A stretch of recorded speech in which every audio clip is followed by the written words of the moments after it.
Hello everyone and welcome back to Let's Play Pulseman. In the last year we went through 2 more of the game stages and now we're in Stage 5, Alaska. A secret base was discovered in Alaska. I have a bad feeling about this. Partially with good reason, because if you were to ask me what my least favorite stage in the game is, it's honestly a little bit in the air. It's either Stage 5, 6, or 7, but if I had to choose personally, it's between Stages 5 and 7 themselves, although Stage 5 makes up for a little bit by having my favorite boss fight in the game, admittedly. And also some good music.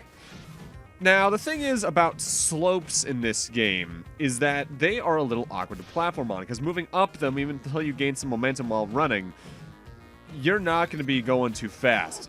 On top of that, you can't dash, at least in the same direction you're moving on them, so you can't easily get the electrified state going. See, look, there's me even trying to do the dash. You can't do it while on the slope, at least not in the direction you're moving. I forget if you can in the opposite direction. They're awkward to move around on, compared to the rest of the game, with how it controls, at least. Now, there are 2 major reasons that this stage is one of my least favorites, and that block I just jumped off of is one of them. Though you can work around them pretty easily here, this stage has everyone's old favorite mechanic from Mega Man. Platforms that reappear and disappear in sequence, Yoku blocks, whatever you like to call them. I just call them hell.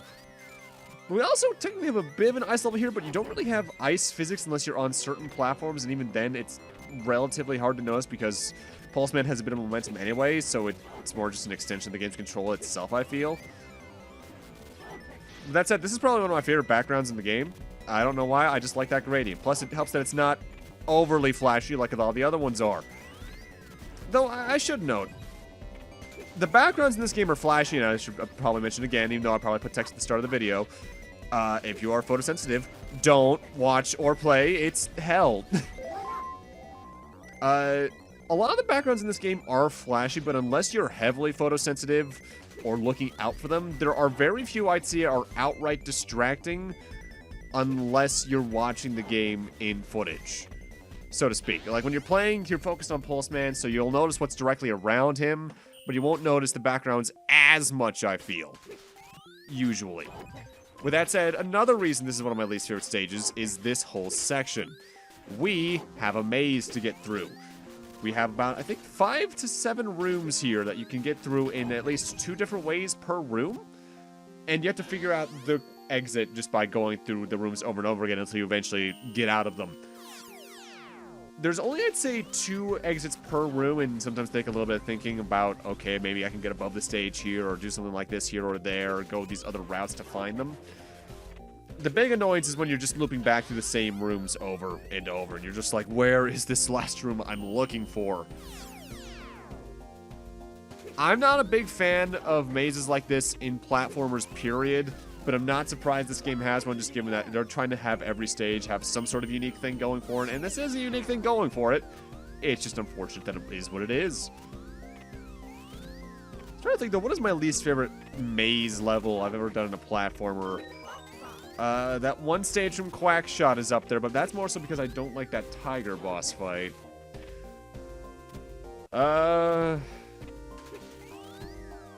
Mega Man has seldom had maze levels outside of the RPGs, and even then, that's just because that's how they do the dungeons. You know what? It's not a platformer. When I first played Final Fantasy VII, the Labyrinth of the Ancients was absolute hell for me, because I just couldn't figure out where to go, because I didn't know you could press select on the PlayStation controller to make anything you can interact with have an arrow above it. But yeah, contrary to this game's main method of platforming, you really want to take your time whenever the reappearing disappearing blocks show up, because it's very easy to miss your jump. It's not like, say, Mega Man, where you're always forced to go a certain speed with your platforming. You need to actively watch out there, because it's very easy to overshoot your jumps with Pulseman. At least when they're trying to be that precise. And now we have a relatively straightforward screen with a little bit of a mechanic I don't like going on in it. Outside of those platforms that try to crush you, we're going to have a bunch of very small corridors we need to get through, and they'll throw in enemies at you in there, and they're about the same size as the passages themselves, so jumping over them just sends you backwards, and attacking them means that you have to have some really good reaction time coming up here. These penguins can move deceptively fast. And I think they also try to home in on you. I think, yeah, they do. And yeah, like that. I think the only way I would have hit that guy is if I had let him, or hit that guy before he hit me, rather, is if I had let them move past me first. And I completely missed where they were earlier, so I couldn't see them coming. With that said, though, for all this stage's problems, like I said a moment ago, it does have easily my favorite boss in the game. Partially because it's one of the few bosses that you're forced to fight the way they want you to, no matter what. Because there's no way to really clip into their hitbox. Their pattern means you have to fight them this one specific way, and I think it's a really fun, specific way to do a boss fight.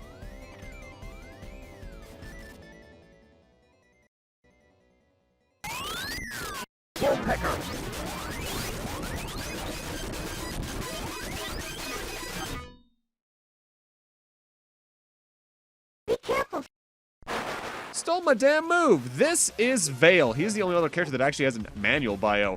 He is Wariyama's own Pulseman. He will also do Volt Techers around the room, and in order to damage him, you need to intercept his Volt Techer with your own, and then immediately after you hit him with it, hit him with a slap attack. About 5 to 6 of those will take care of him. With that said, he'll oftentimes just kind of sit around after doing a Volt Techer, but you can immediately send him into his next one by sending a flash arrow into him.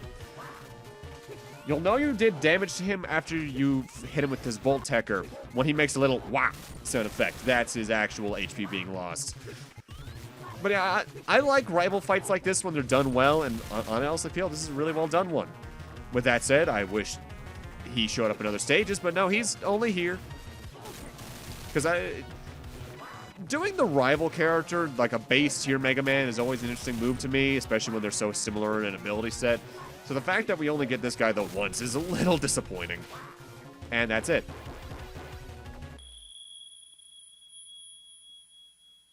Ow, my ear. That's stage 5. A little bit crowded at times. And some annoying mechanics inside it aside, it has a really fun boss, so it's at least worth that. With that said, let's take a look at Vale's bio in the manual. He is Pulseman's rival. He was created by Doc Wariyama and considered to be his son. But unlike Pulseman, he's a pure sea life lifeform. He has a thoroughly cool character about him, and he appears to exceed Pulseman's abilities in every aspect. He's the boss in Stage 5, and because of Doc Wariyama's Eureka system, he can substantiate into the real world. Something about saying he appears to have a cool character to him either means they really translated this weirdly, or they really did not care much for the story of this game. And you know what? It's a platformer in the 90s. There's no reason to care about the story. I'm trying to think. I think the only lore from a platformer I really care about from the 90s and 80s, probably Mega Man, and that is an extreme personal bias.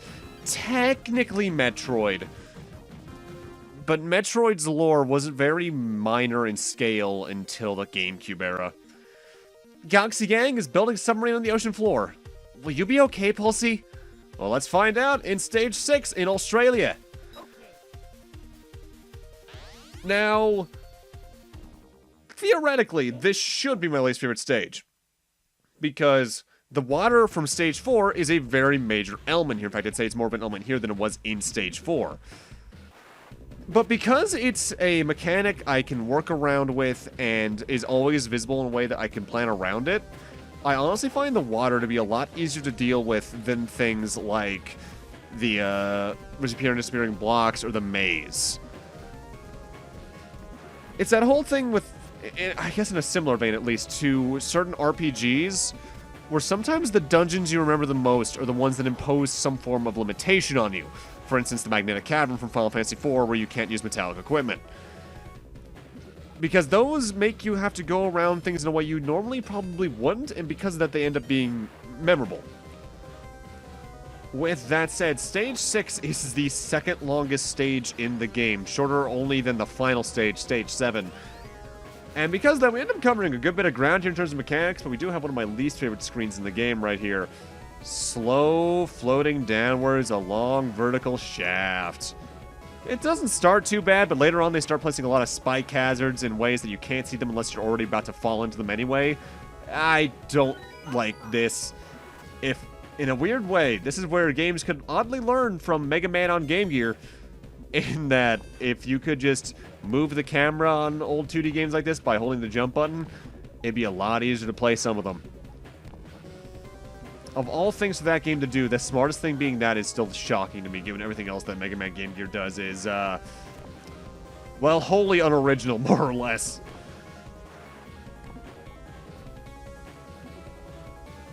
Now, I haven't really talked too much about the soundtrack in general, because in general it's good. There's only maybe 2 or 3 tracks that are memorable to me. With that said, I do think Junichi Masuda brought out a lot of his best the next year, because for as many problems as I had with Pokemon Gen 1, I genuinely think it has some of the best melodies in the series for its songs, even if the songs themselves aren't as good sounding, just because of old Game Boy sound font. I'm trying to think, what is probably my favorite Pokemon soundtrack that is mostly work done by him? Because I think he's still doing a lot of the music to this day.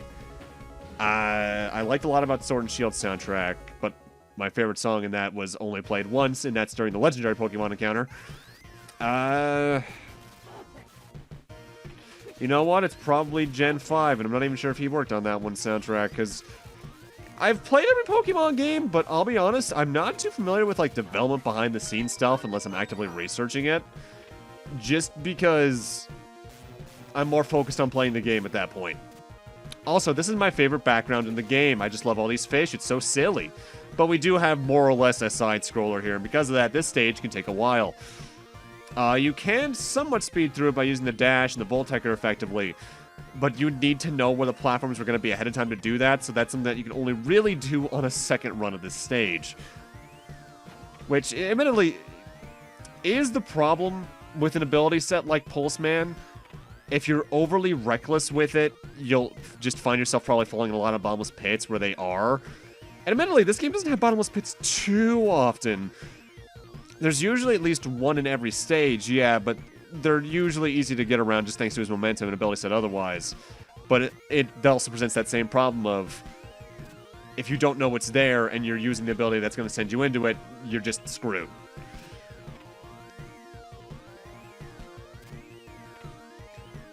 That is kind of the difficult thing to balance when it comes to platformers, though, is a unique mechanic partnered with stage design that accompanies it well without it being leading you into a lot of dumb traps that the developer's like, oh, I didn't think this through all the way, probably, huh?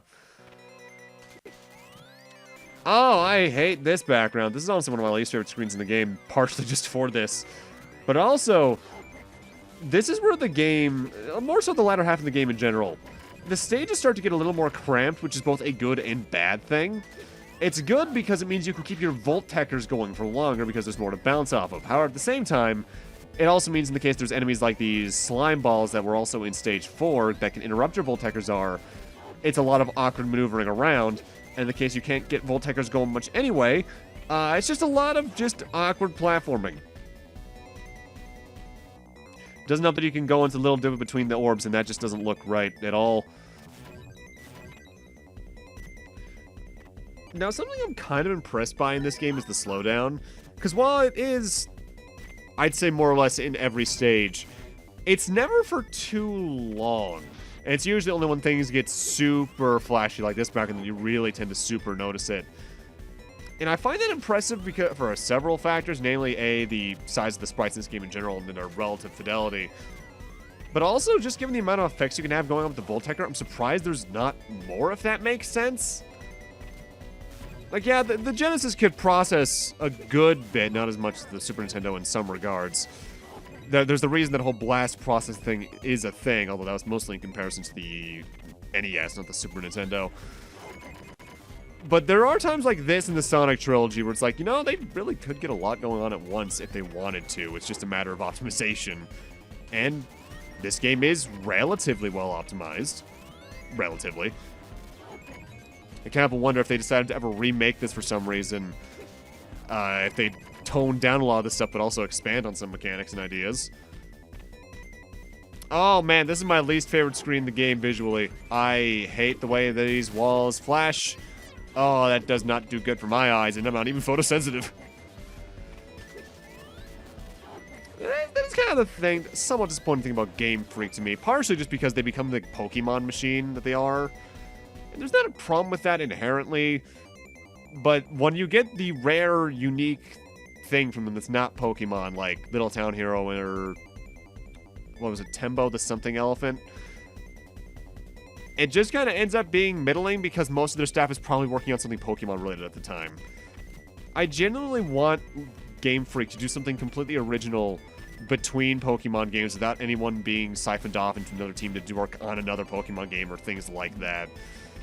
Because I think they have interesting ideas, just that a lot of the time they can't do a lot with it due to various scope reasons. Because Little Town Hero, oh boy, that game had a fantastic soundtrack, but that also wasn't Game Freak, that was Toby Fox. And there's also the argument of they really should also scale up some of the developments, period. Game Freak with... this is more of a Pokemon conversation, I know, at this point, but... Game Freak's modern problem is they are still developing Pokemon in my eyes like it's meant to be a DS game, when with the amount of work they have to do between character models and all the modeling and stuff like that, they need to scale up their team, and it feels like they really just should. And there's nothing that can say that a smaller team can't do something of equal quality, but it's the factor of Pokemon Company wanting those releases in some regard being nearly yearly and things like that that just makes it troublesome. With that said, I'm glad they're finally starting to outsource some stuff in that regard, like the Gen 4 remakes coming out 2 months from now for me. I'm glad that's being developed by someone else, and even though I'm not the biggest fan of Gen 4, it looks like they're fixing a lot of problems with it. Maybe... This is one of my favorite screens in the game, which is weird that it's following right after one of my least favorite. We got a bunch of missiles being fired at us by Wariyama, and you can only really see them coming if you're taking your time, but because of the relative height of the area, you can just Voltecker through or over them, and I find this very fun. I'm also just generally a fan of foreground mechanics like this, where it's just like, hey, here he is watching you. Doesn't do anything, but it's kind of cool. Though there is a line with foreground elements in games, I feel, because if they get too distracting, then it just becomes hard to play the game itself. In a way, it kind of reminds me of another Genesis game, Castlevania Bloodlines, just due to that one element, and I think that was the final stage where the area gets all visually warped. But that's like a weird mirror mechanic, at least. Alright, now it's time for the boss fight.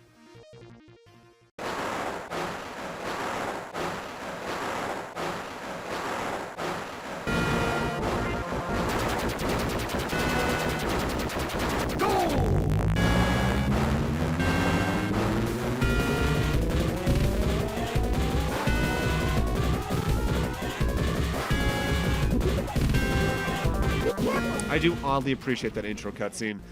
This submarine is probably one of my favorite bosses in the game, not for nothing. The entire way it works is that it's going to be floating up and down in a bit of a semicircular pattern, shooting either missiles out of its gun, Wariyama bombs from the far right, and they just try to track onto you. The way you can damage it, though, is by floating the Wariyama bombs back into the main body. Because since we're underwater, we can't electrify ourselves. This makes this a mechanic that limits you, but in a way that doesn't make you unable to fight back. I like these kind of boss fights. Usually. There are some that are also kind of annoying, but that's neither here nor there. Thankfully, it also doesn't take too many shots to take down. I believe when it's falling down, you don't have to jump over it. I'm just paranoid about things having pinch-it mode attacks like Castlevania Rondo of Blood.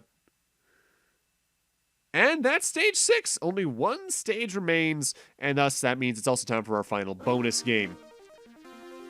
This is probably the most annoying of them all, too, because it's the only one I think that makes it so the platform you need to pinball around with, or I guess brick breaker around with, is out of your way from the start. And those 4 blocks being in those 2 little divots on either side makes getting a perfect on this annoying. I think I've only gotten perfects on a handful of the later ones a couple of times. I think this is the only stage I've ever gotten a perfect on maybe once, if even. Maybe never. Because the thing is with Pulseman, I like this game. But it's also one that if I go back to play, I'm not usually playing all the way through. I'm like, alright, I want to just play a couple stages of a platformer that are neat. And I'll maybe play the first 3 and be like, alright, that was nice. I gotta go do stuff now. But with that, I'm going to need to end this off here. Thank you guys for watching, and in part 4, we're ending off the game. See you guys then.